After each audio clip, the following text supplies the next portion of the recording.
Fala galera, beleza? Leonardo aqui no canal Alphatec Climatizações e hoje neste vídeo eu vou estar ensinando para você como resolver o problema da máquina de lavar Consul CWE fazendo barulho.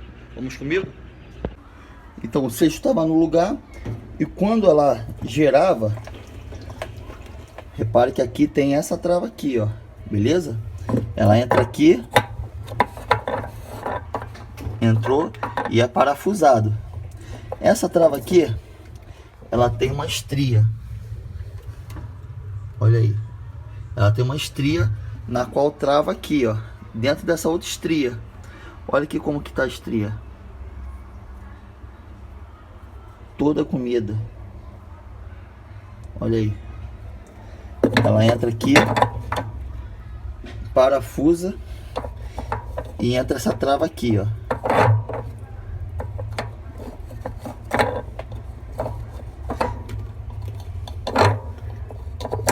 Entra essa trava aqui.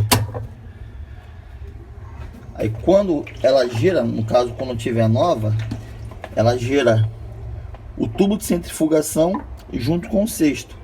E nesse caso aqui, como ela tá comida, como ela tá fazendo, ó. Agora você imagina esse barulho aqui em alta velocidade.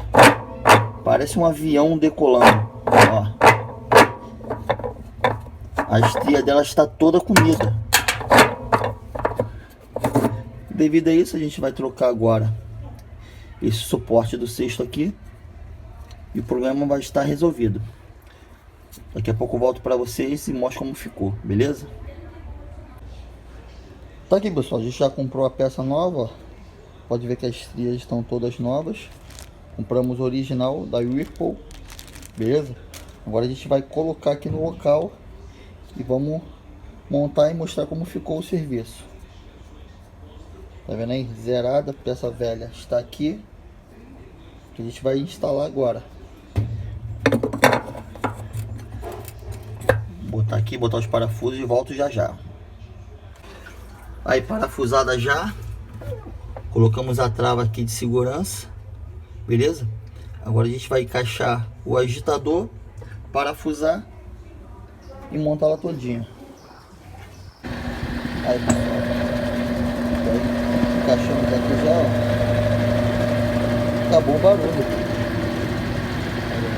Perfeita.